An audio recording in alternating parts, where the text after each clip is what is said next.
It is a well-known social faux pas to ask someone how much money they make, yet many economists believe that opening up that conversation could have major benefits. Joining us now to consider the pros and cons of salary transparency, on the line from Salt Lake City, Utah, there's Todd Zenger. He is professor of strategy and strategic leadership at the University of Utah's Eccles School of Business. And here in our studio, Claire Tsai. She is professor of marketing with the University of Toronto's Behavioral Economics in Action at Rotman, and Brian Milner, senior economics writer with the Globe and Mail. And it's nice to have you two here. Brian back, you for the first time. Nice to have you here, Claire. And Todd Zenger, it's a pleasure to have you on the line from Utah. I'd like to start actually in Utah. I want to know, in your opinion, Todd, how open people are these days when it comes to talking about money and how much they make. It's a good question. So I was reflecting on this a little bit. I think in the history of my life, I do not remember ever being asked the question, how much you make. I think in general, people sort of view it, as you indicated, as a social faux pas. We recognize somehow in sort of forward thinking that if I ask someone what they pay, what they earn, either they're going to tell me it's more or it's less, and either way it's going to be an awkward social moment for us. So I think in general it's something we shy away from. On the other hand, I think we find sort of clever ways to sort of get some vague sense of what people earn. Any idea how that got to be such a taboo topic?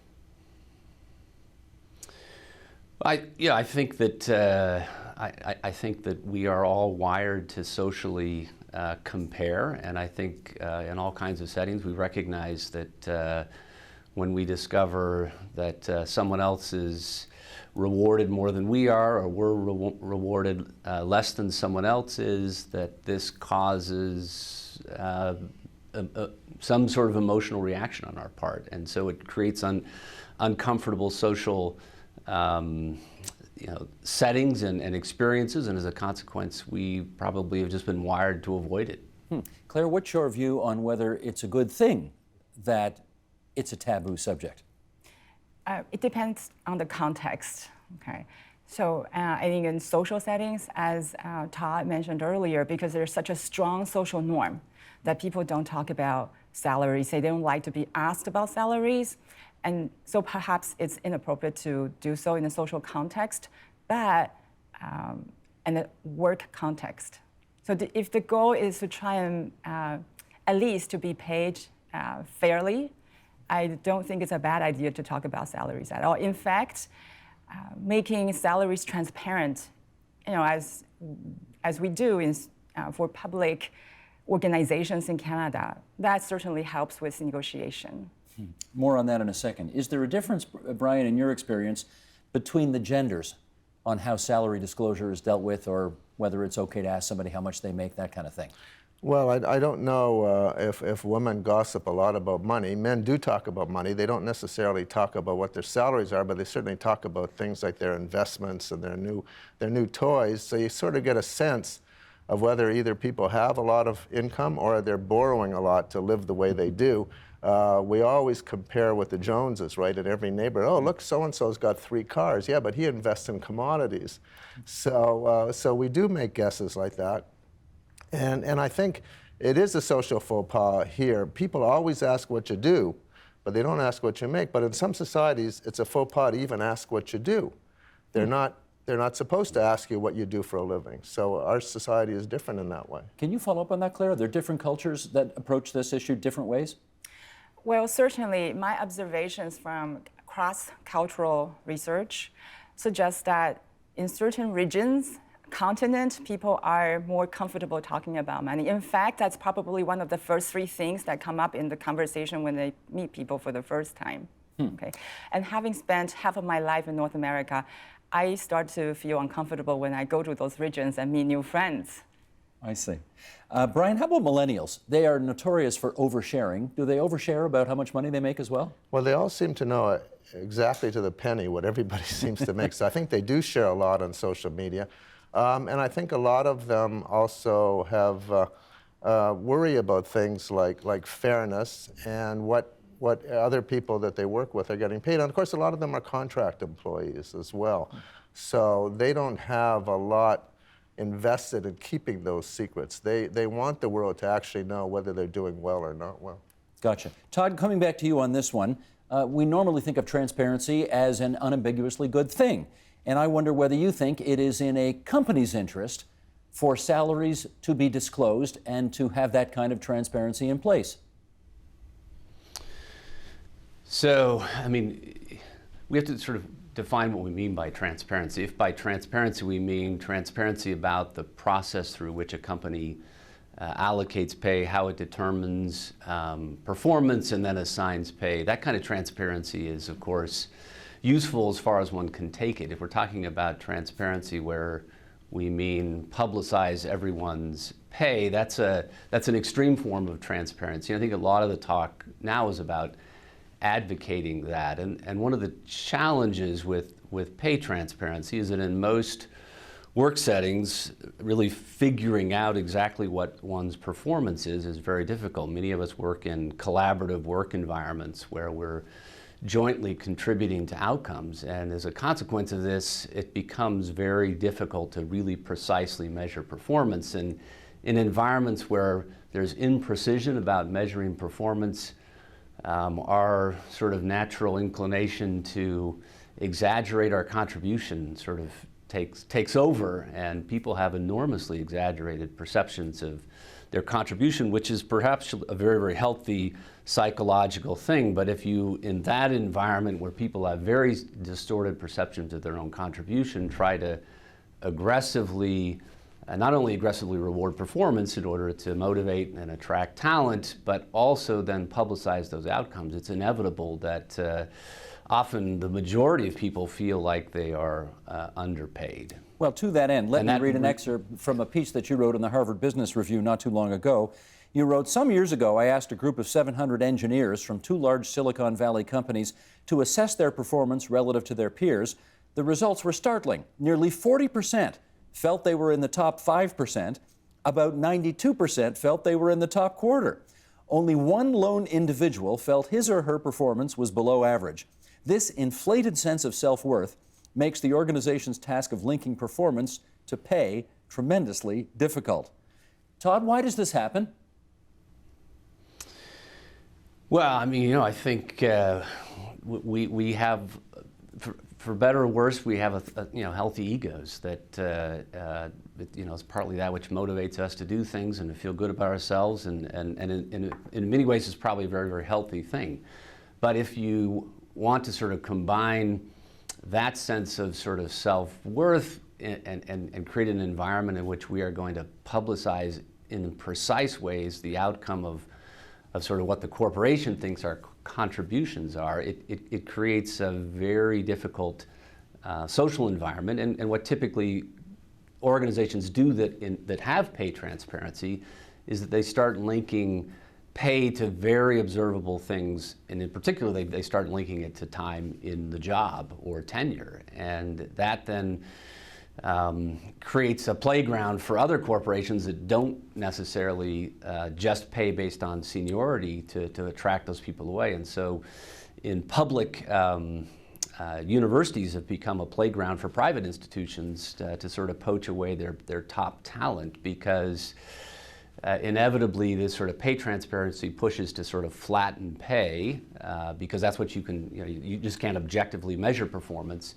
And this then creates opportunities for other corporations to sort of poach away the better talent. So there's this sort of cross-organization dynamic that plays out. Well, let's follow this path a bit, Claire. When salaries are made public, what tends to happen to them? Well, and it really depends on whether people feel that they're being paid in a fair way. And I agree with Todd that people tend to exaggerate their contribution and productivity. But at the same time, I wonder if keeping salary in secret is the proper solution for this problem. If productivity cannot be measured with using the current matrix, maybe we need to improve our measure of productivity. And for sure, when everybody feels they're not getting paid properly, then it's a wash, right? Everybody is unhappy. There would be some unhappiness, but there would also be some people who feel very good about their salary. And you want to ask, what is our goal? What are we trying to do? Is our goal to compensate appropriately based on productivity and or seniority? I think that's the deeper questions we need to think about. I think just trying to keep, sorry, Todd, I had to disagree with you a little bit. That's allowed here. Yeah, just trying to avoid conflict, trying to keep people happy by not disclosing really important information, which actually matters for their financial well-being. All right, Brian, let me take a couple of examples that we have here in the province of Ontario. For example, if you're a public servant, in other words, if you're paid by the province of Ontario and you make more than $100,000 a year, that information is made public. You can go to a government website and find that out. Similarly, there are some high-earning corporate executives who have to make public what they are paid as well. Do you think as they do in the States as well. Okay. Are these good things? Well, I think it's interesting. The experience with the Sunshine List, as they're called, and we have them now in about half the provinces, is that people don't go around saying, oh my God, I'd rather work in the private sector or go to another province where they pay more. What's happening is that people are going in and seeking more money when they realize that colleagues that they thought were earning the same amounts of them are not. Who may be earning more, you mean? Yeah, exactly. Okay. And also it seems, we've only had experience in Ontario with this for 20 years. But in those 20 years, there's no question that the gender differential has been reduced. Women are closer to men in most categories than they are in the private sector. They've shown that empirically. That's a good thing. Women doing exactly the same job as men, say if they're a university professor or if they're a broadcaster, they know exactly what the standard is in that part of their life, and they can go and get redress a lot more easily. So that's, I think, been very helpful. The other interesting thing is that salaries have actually gone up, not down, which I think was the goal of the Harris government when they brought it in. This was the Mike Harris government 20 years ago. Yeah, exactly. So they didn't bring it in because they really cared about people having proper information. They were hoping to reduce public salaries. And in fact, the opposite has occurred because people realize, A, what they're getting, what the private sector's paying, what their work is like, and they're getting more. So I know every time you get a raise. I was just going to say, in the interest of full disclosure, I'm on the salary disclosure list. I'm on the Sunshine List. And you should feel underpaid. Have been for 20 years. Well, I feel very fine about about the whole thing. But the point is, everybody knows how much I make and have for 20 years. There's no corresponding law in the federal public service in Canada. We don't know exactly. We know within a range of about $500,000 on either end what federal public servants are being paid. Should there be salary disclosure for federal public servants? Well, I think if you make that disclosure universal, you solve that problem. And there are a lot of private companies now, mainly Whole Foods, I guess, which is the biggest employer that has full salary disclosure. They've decided that that's the better way to go, that they actually get better performance, more productivity, and less gossip about look who's earning what, because that happens anyway in the workplace. If you work for a unionized company, those rates are published. But they get around that by giving things like merit pay and bonuses and things like that. What happens over time, if you have too many people on merit pay, and I know this from experience, you don't know what people are truly should be making. And often, to get new people into your firm, you'll end up having to pay them more than people who have been loyally working hard for 10 or 15 years because you already have those. The new people you want, you're out there competing in the marketplace. They may be making substantially more for doing exactly the same job just because they were more recent hires. And that provides this lack of fairness that really bothers people in the workplace. Let me follow up with Todd on that angle, because that is interesting. Todd, in your experience, what happens to a person's productivity when, as a result of, say, salary disclosure, they find out that the person who's basically doing the same job as them is making a heck of a lot more than them? What happens to their productivity? So, I mean, the evidence suggests their productivity declines, or they decide they want to go seek employment elsewhere, or they engage in political activity to try to, change the pay outcome, all of which dampens overall the productivity of the employers. So there are really dire consequences of not sort of maintaining some sense of fairness and equity in the workplace. And pay transparency, I think this point that you have to decide what you're trying to do is exactly right. There is no question that pay transparency would eradicate or certainly address in a very aggressive and effective way gender pay inequity. So there's no question there are beneficial features to this. It's just that we shouldn't approach it in a naive sense in thinking that this is going to be some kind of panacea, because there are costs sort of on both sides. Claire, do you agree that one of the goals of salary disclosure ought to be that we find out what everybody's making, so therefore, management is not, quote unquote, allowed to favor somebody that they may prefer over somebody they don't prefer? If they're both doing the same job and they're both doing as good a job, they should make the same amount. Certainly. This is definitely one of the greatest benefits for disclosing salary. Because, I'm glad Brian mentioned gender differences. Women tend not to negotiate, and this is based on numerous studies done in social psychology. And we know that women don't negotiate, and when they do negotiate, they're usually perceived as threatening or people not expecting it. But going in with objective information, such as the salary benchmarks, and it would be better perceived. It make things easier. So has salary disclosure led to, in your experience, a lessening of the divergence between male and female pay packets? Well, I think the data shows that it's reducing the gap, although women are still underpaid at this point, but I think that the trend is positive. The trend is positive. That's right. And you think it's happening because salaries are being disclosed? That definitely helps a lot, and it really encourages women to negotiate.